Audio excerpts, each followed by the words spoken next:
And we are back, chapter 36. Guys, I know I'm going over this chapter slowly. I'm sure everybody taking this course right now has read this chapter, but I'm back on it. In the last video, I went over images formed by flat mirrors, section 36.1, kind of slowly. I wanted to go over everything about mirrors and then do another video where I do everything about lenses. As you can see here, we break down the chapter kind of in mirrors. Over here, these two first sections are in mirrors. These two second sections are in lenses. Actually, this section here is also about lenses. And then we have several sections here about like examples that use mirrors and lenses. But in the last video, I went through it kind of slow and then I got tired near the end and I was only able to cover section 36.1. So today I'm going to go through spherical mirrors and we'll see, maybe we may have time for some refraction. So let's zoom through this chapter here, refresh our mind about what we saw before, magnification, a little example, tilting mirror example. Let's go. I got really hyped about this in the last video.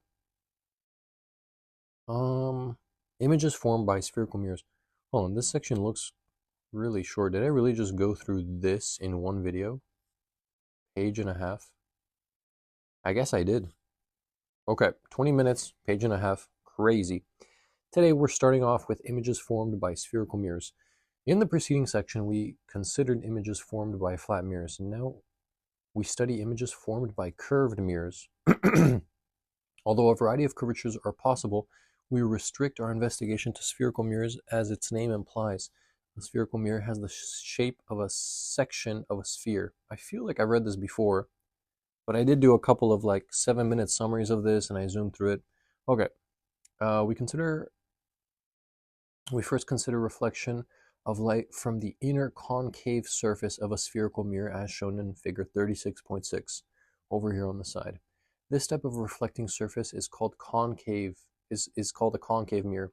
Figure 36.6a shows that the mirror has a radius of curvature r and its center of curvature is point C. Point V is the center of the spherical section, and a line through C and V is called the principal axis of the mirror. Man, alright guys, I'll be honest with you, I don't really want to do too much reading today. What I'm more interested in is the problems. So I'm going to sweep through and see if I kind of spot some stuff that catches my attention. Let's take a look at this pitfall prevention. Magnification does not necessarily mean enlargement. Okay, I kind of already know that, so I'm going to zoom through again. I've seen this magnification equation. Okay, it looks like we do some kind of derivation here because I see several different equations. Let's read here. Also notice from the green right angle in figure 36.9, this one here, there is a green right angle over there. And the smaller red right triangle, that tangent of alpha equals negative h prime over r minus q, and tangent alpha. Okay, it looks like some analysis here. I'm not sure if I really want to look at that either.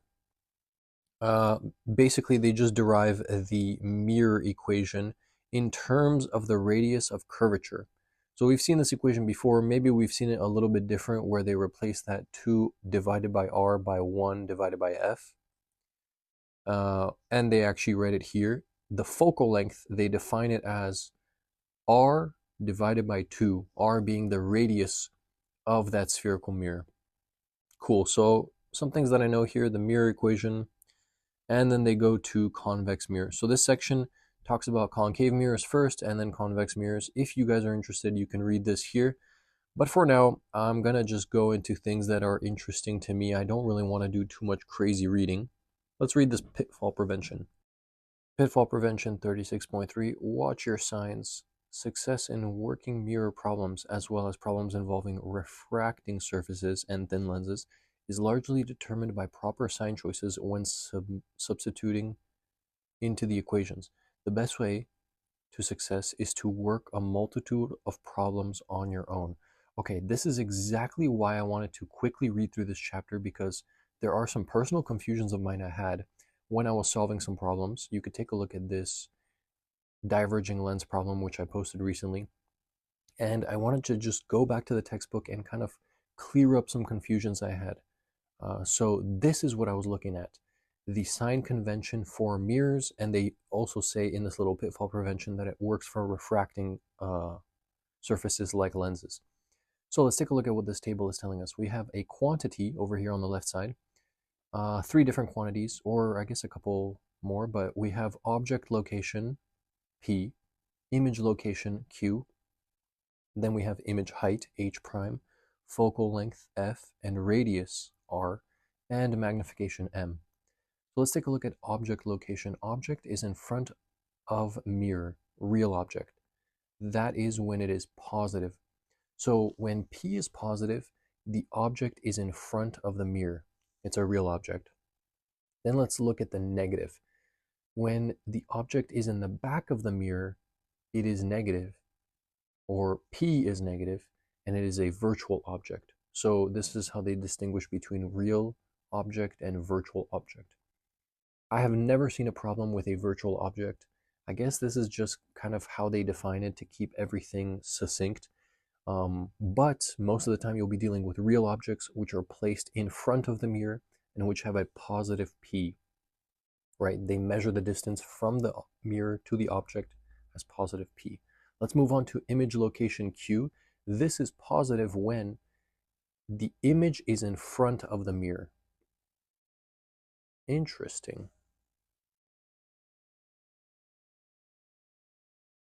I did not expect that. I was actually thinking the opposite. And Q is negative when the image is in the back of the mirror, virtual. Actually, this makes sense for mirrors, and we can see that in a problem in a bit. But let's take a look at the rest of this table. Image height H prime is positive when the image is upright, and it's negative when the image is inverted, so upside down. Focal length and radius is positive when the mirror is concave, and is negative when the mirror is convex. So that's quite important to know. I don't know how you guys can remember this. Sometimes mnemonics and stuff like this help. Positive, concave, negative, convex. And you have to remember that this is for mirrors specifically, not for lenses. Even though I said earlier that this pitfall prevention was telling us that the same thing applied to lenses. Anyway, magnification is positive when the image is upright. Magnification is negative when the image is inverted. And we have a nice little image right here. So signs of P and Q for all types of mirrors. Flat, convex, or concave mirrors have the front side or the real side as P and Q being positive, and the back side P and Q are negative, or the back side otherwise known as the virtual side. So whatever way you remember this, in my diverging lens video, I kind of explained this stuff to myself differently, but now I'm learning that the book has its own different way of writing stuff. So for mirrors, just remember that the side of the mirror that is reflective, so the front side of the mirror, is normally where you place the object. That means the object is real, and that defines the object location P as positive. It also defines as the image location Q as positive. And if an image is formed on the front side of the mirror, it is a real image. If it is formed on the back side of the mirror, it is a virtual image. All right, ray diagrams for mirrors. This is also what I was looking at. So there's a couple different ray diagrams. Most of the time they're fairly similar. So we have ray 1 is drawn from the top of the object parallel to the principal axis and is reflected through the focal point. Ray 2 is drawn from the top of the object through the focal point, or as if coming from the focal point if P is less than F, and is reflected parallel to the principal axis. Ray 3 is drawn from the top of the object through the center of curvature, or as if coming from the center C if P is less than 2 times F, and is reflected back on itself. All right, that sounded like a bunch of words. It's very good to have a picture with this stuff when you read it, and I think we will see a picture in a little bit, but let's take a look at this pitfall prevention. Choose a small number of rays. A huge number of light rays leaves each point on an object and pass through each point on an image. In a ray diagram which displays the characteristics of the image, we choose only a few rays that follow simply stated rules. locating the image by calculation complements the diagram. Okay, I feel like I read that a little weird because it seemed kind of like a broken sentence, but maybe I am just a little tired right now. Let's take a look at this. So here are the three ray rules. And this is when the object is placed further from the center of curvature, labeled as point C, and the focal point, point F. So we can see one ray, the blue one labeled as 1, is parallel to the principal axis. It goes, hits the mirror, and by the law of reflection, it reflects and passes through the focal point. You can see that as the blue ray. Ray 2 is sent and passes through the focal point, and then when it hits the mirror, it reflects, and based on the law of reflection, it is reflected parallel to the principal axis. That is the second ray rule for mirrors. And the third one is starting from the tip of the object, the red ray, labeled as 3, goes through the center of curvature, labeled as point C, hits the mirror, and by the law of reflection, reflects right back onto itself. Cool. And because of that, we can find where all of the points intersect at this point called I, and we can write that the tip of the image is actually formed there. So that is why ray rules are important. We could see another one here for an object placed closer to the closer to the mirror than the focal point, and you can see that the image is formed behind the mirror. So that's very different than this image here, which is formed in front of the mirror.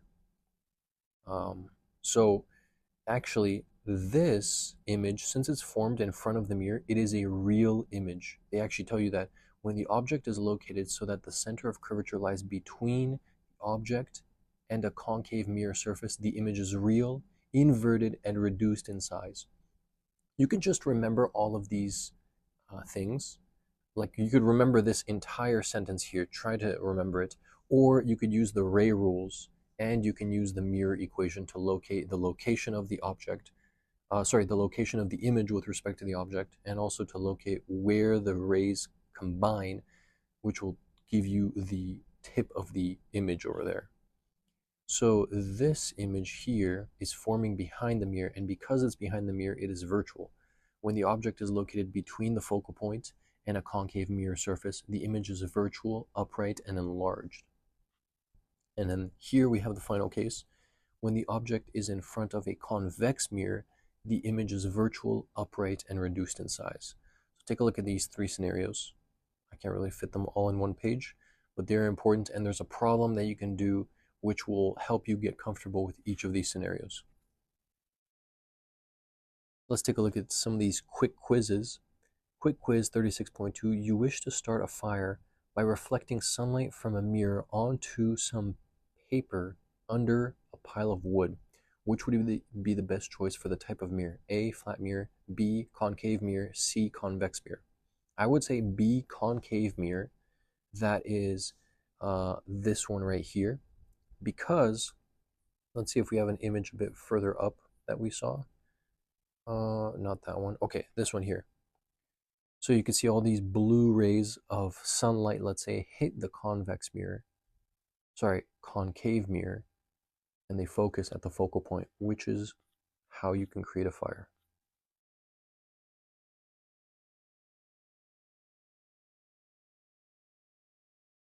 Quick quiz 36.3. Consider the image in the mirror in figure 36.14, right over here.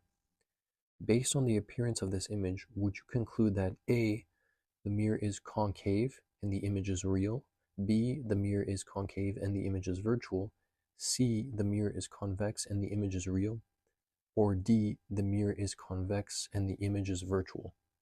Okay, so it looks like we have a few people looking into this thing, and they can see an image that looks bigger upright and behind the mirror. So let's see what that looks like. That looks like it fits this scenario here, right? You can imagine this little orange bottle is the people, and they're just looking right into it like that. I could be mistaken. Quick quiz 36.3. Maybe we could take a look at the solutions for that. I will post them right here if I find them. Let's move on to this example here though. The image formed by a concave mirror. A spherical mirror has a focal length of 10 centimeters. Locate and describe the image for an object distance of 25 centimeters. So here they use the mirror equation and they locate the location of the image and the magnification. And then they do it again for a different distance. So I would recommend doing this problem, trying to figure out the solution on your own, trying to see if you can explain it to yourself. We have part C, locate and describe the image for an object distance of 5 centimeters. So they basically give you three different locations: 25 centimeters, 10 centimeters, and 5 centimeters. And the focal length is 10 centimeters. So basically each of these scenarios here, except this different mirror over here, are done in this first example of this section. Very, very good thing to go over. Image formed by a convex mirror. So in this example, we had a concave mirror. Then we have a convex mirror, same kind of thing. An automobile rear view mirror as shown in figure 36.15, page 1100. Shows an image of a truck located 10.0 meters from the mirror. The focal length of the mirror is negative 0.6 meters. Find the position of the image of the truck and then find the magnification.